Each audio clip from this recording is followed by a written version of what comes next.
Happy Friday. Happy Friday. Welcome to another Friday Privacy Chat. I'm getting to be as regular on these as I hope to be. So thanks to all of you who I've been running into and saying, I've been watching, so keep it up. So I'm keeping it up, but I'm keeping it up with somebody very special today, Professor Lorrie Cranor of Carnegie Mellon, a longtime friend, mentor, advisor board member who has been doing this for a very long time. And many of you have read perhaps her research papers in a range of scientific, sometimes legal, sometimes policy journals. She's one of the people who's bridged academic and scientific privacy and engineering and practical real world policy.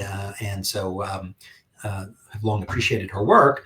And she suddenly, I didn't even know you were working on this. Sometimes I'm aware of some of the big projects that you're working on. Suddenly, she has published a children's book, and so you teach college students, you teach grad students, you have the master's program in privacy engineering. Why a kids book? Yeah, great question. And thank you for inviting me to come chat today. One of the things that I do in my professional world is I direct or co-direct the Privacy Engineering Master's Program at Carnegie Mellon. And every year for Privacy Day, we like to do a public event where our master's students can go out and talk to the public about privacy. And so last year we were planning the event, and we were going to do it at our local public library. And the students were planning to have demos about how to do your privacy settings on your phone, and how to choose good passwords and all that kind of stuff. And we're walking around the library looking at the setup. And I said to the librarian, well, could we have story time? Could we have a privacy story time while we're here? And the librarian said, yeah, we could do that. What books do you want to read? And I said, well, I don't know. You're the expert in young children's books. What privacy books should I read? And they didn't really know of any. They had some books about screen time and how you should go outside and play and things like that. But that wasn't really privacy. There's some books on bodily privacy. Don't let people touch you, right? But that was not really what I was after. I knew about Dan Solov's children's book, and they didn't actually have it, but I brought it in and showed it to them. And they said, well, that's not really for preschool kids. I think the target age is 8 or 9 year olds. It's a little scary. It's a little scary. Well, and this is kind of funny. The librarian said, oh, this is going to be too scary for young kids, and it's too long. And it turns out that actually it's not scary for young kids. It's scarier for adults. The idea of a dinosaur-looking dude with 1,000 eyeballs does not scare young children, or at least not the young children I read it to. But in any case, the librarians were like, that's not really great for a preschool story time. And so I went back and I did more research. I asked a lot of people, there must be a book out there, and really couldn't come up with anything I liked. And so I said, well, maybe I could write one. And I started thinking about, well, what would I want in a book for 4-year-olds about privacy? And I thought about a project that I did about 10 years ago called Privacy Illustrated, where I went around and I asked people to draw pictures of privacy. And we have the collection on our website of about 500 pictures that people drew of privacy. And we have a whole bunch of them that were from kindergartners, because I went to some schools and had children do it. So I went and looked at those pictures and looked at, well, what are kids saying about privacy? What are they drawing about privacy? And I got a lot of ideas about a child's perspective on privacy. And I wrote the first draft of the book basically by taking a bunch of those pictures and kind of stringing them together. And that was my first draft, and then revised from there.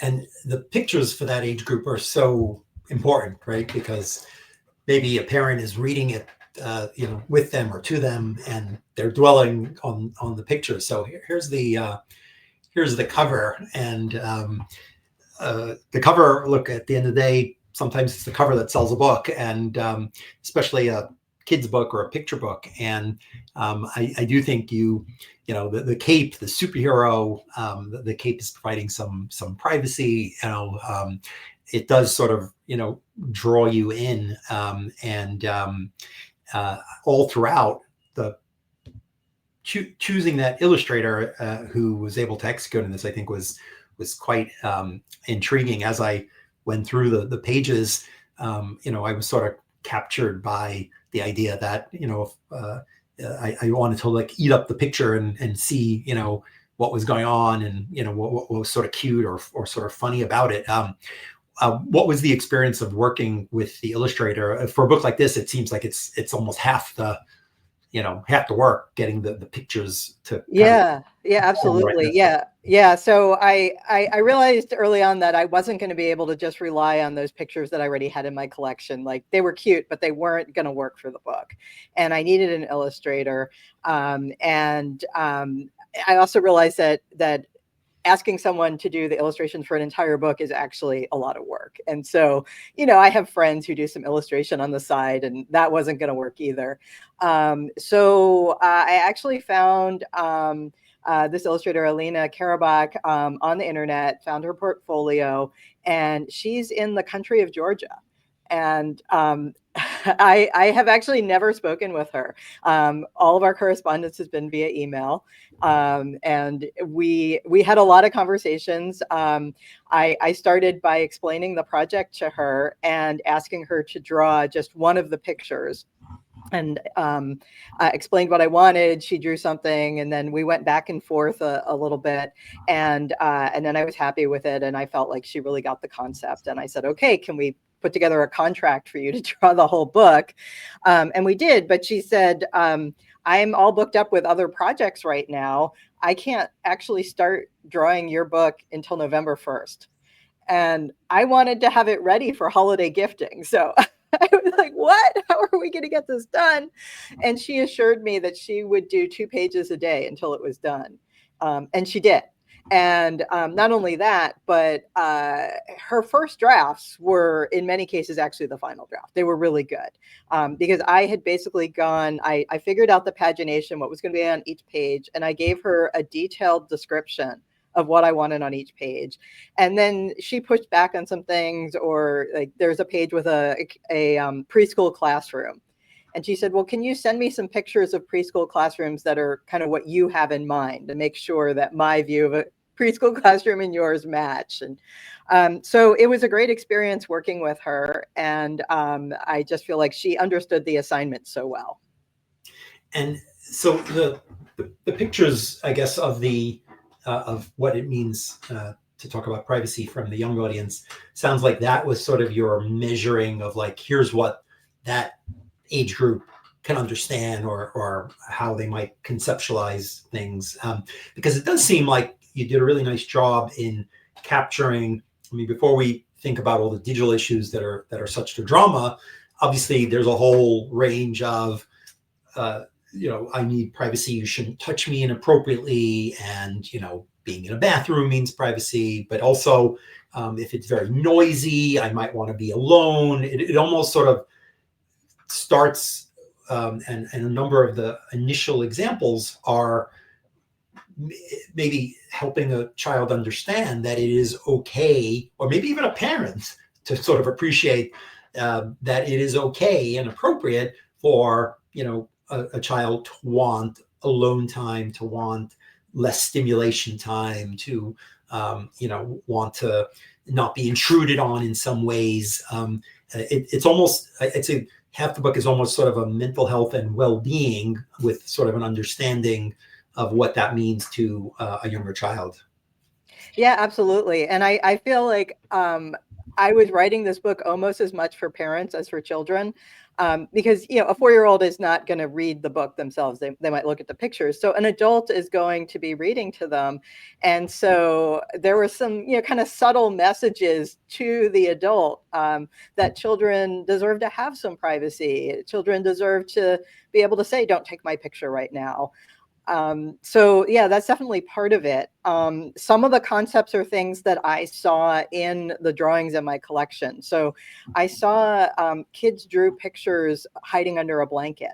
And I was like, oh, that's a very comforting thing. I should include that. Lots of bathroom pictures. So I knew I had to include that.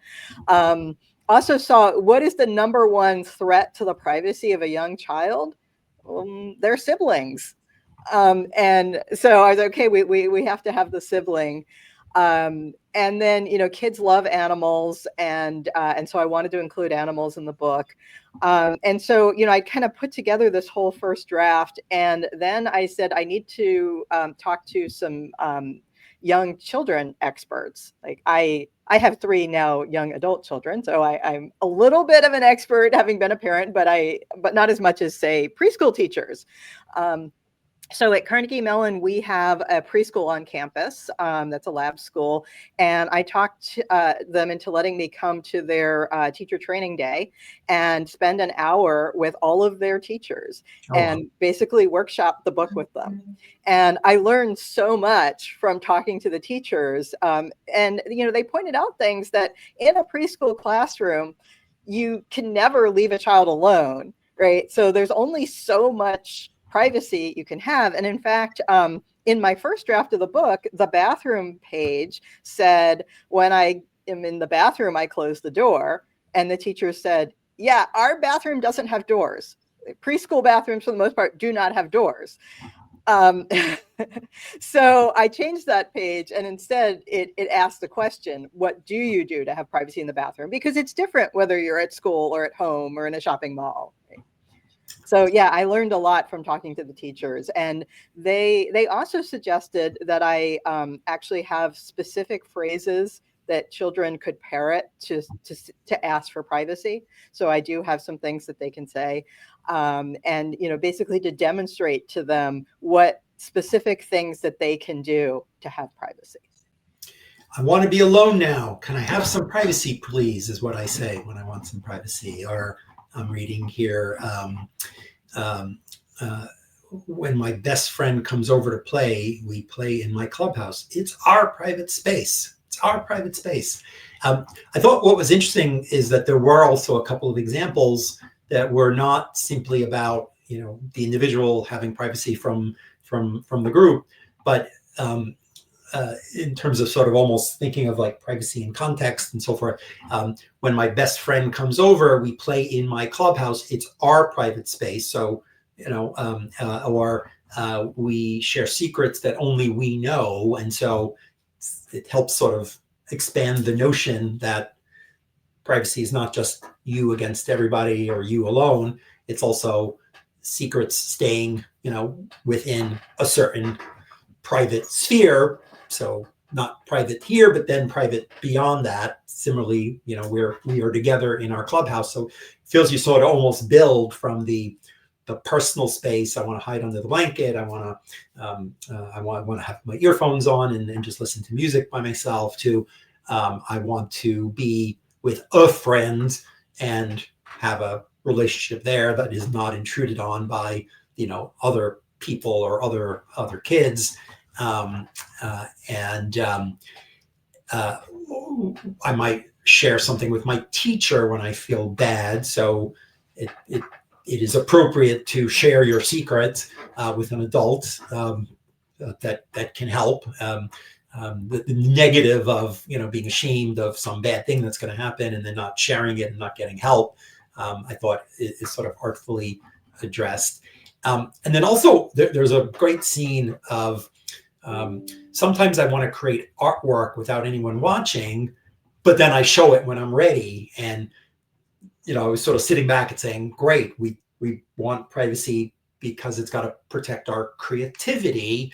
But then I may want to show it, but when I'm ready to show it. And so it did seem like you were thinking sort of strategically each time, you know, not just sort of nice examples, but building and covering different elements of, from personal to interpersonal to physical, changing and being private, you know, around your body. But you then do make the jump. I was waiting for you to be like, okay, are we getting to the digital stuff? And you do make the jump to digital. And you know, am I right that there is this sort of intellectual progression, or am I like reading too much into it? Oh no, there is. Yeah, some of the early drafts were kind of all over the place, and people who looked at my early drafts were like, I don't know where you're going. It's going all over the place. You need to like have some cohesive, story or building here. And so I did start with the privacy inside the house, and then we go to the school, and then we talk about the bathroom, we go outside, we do the digital. Yeah. So I did try to build it that way. And I thought about what to do with digital privacy. So, as you know, I do a lot of research on digital privacy. So that's what I'm thinking about all the time. But it occurred to me that a 4-year-old is not thinking about that all the time, and we probably don't want them to be either. And so at one point I thought, well, I'll just leave digital out altogether. But then people said, yeah, well, maybe a 4-year-old isn't going online now, but in a year or 2 or 3 they will be, and you could help prepare them. So there was kind of walking the line of, I don't want to leave it out, but I don't want to go places where they're not really ready yet. And then also I had a scene with a computer that I was talking about, and a parent friend of mine who has young children was like, yeah, my kids actually never use a computer. They use phones, right? Like that's what they know of the internet is phone. So then I added the phone page, and I still kept one computer page, but basically focus on the not providing your real name or picture to strangers on the internet, and dealt with it that way. Sometimes I don't want to be in photos. I cover my face and I say, please don't take my picture. And of course, today, taking a picture is not a camera and a picture, it's a cell phone and the data, being shared. So I think giving them permission to say no, in that. The one place I thought where it did get interesting and sophisticated is, as you mentioned, the computer scene. When I play games online, I use a funny name and pictures so strangers don't know who I really am. And so I think it does start to, there are kids that age probably with their maybe parent helping them set it up on Roblox, and it 4 to 6 is probably already a time where the youngest bumper crop of kids are indeed playing with dad or mom's phone, or being handed a tablet, to keep them quiet, as sort of a babysitter. And then of course it's nice to put it away sometimes because I want to get outside and so forth. And the animals one, I guess, sort of is engaging. I guess we're not, teaching them animal privacy, but like it's cute, it's engaging. It shows that it's a natural. It's not just humans. Everybody wants some of this. And then the book ends with a bit of a sort of how to use discussion ideas, which I think is super helpful. So folks, first of all, if you have kids or kids to gift things to, that you can pre-order it now, and it might even should get there before the holidays. So privacypleasebook.com. Adrian has posted the link. But even if you don't plan on sending it to kids, I have to have this on my shelf. If you work in privacy, this is, you have,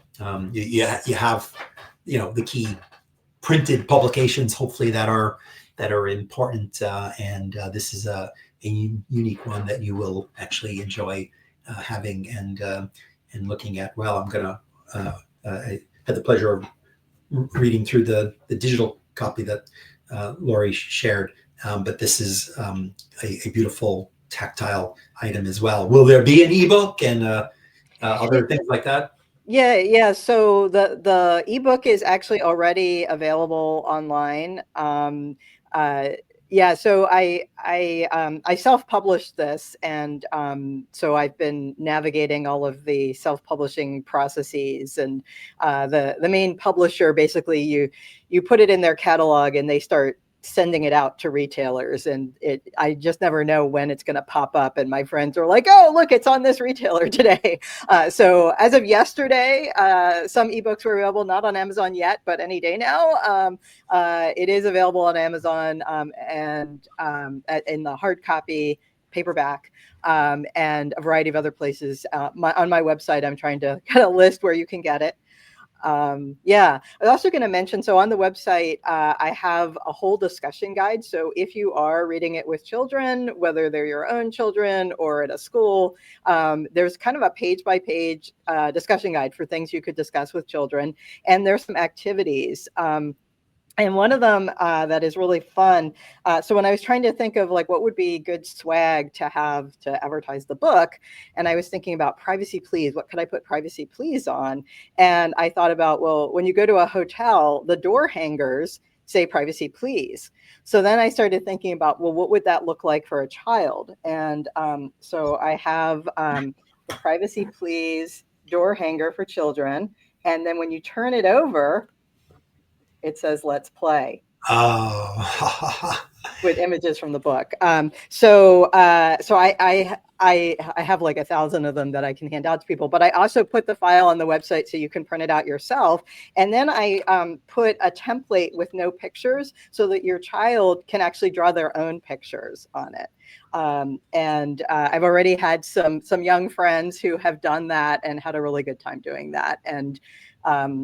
And one of the parent of some of these kids told me that they made them and then spent the next few days flipping them on their door to keep their young siblings out of the room. Fabulous. Well, delighted we got to catch up. Congrats on this this book.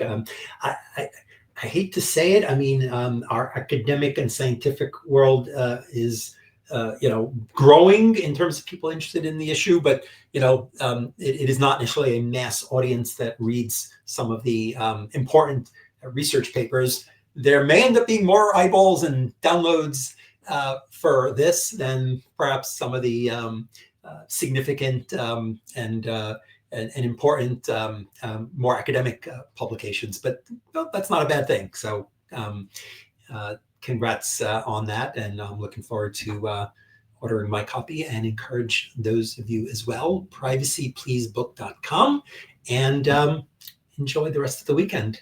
Good to see you. Thanks for joining me. Thank you.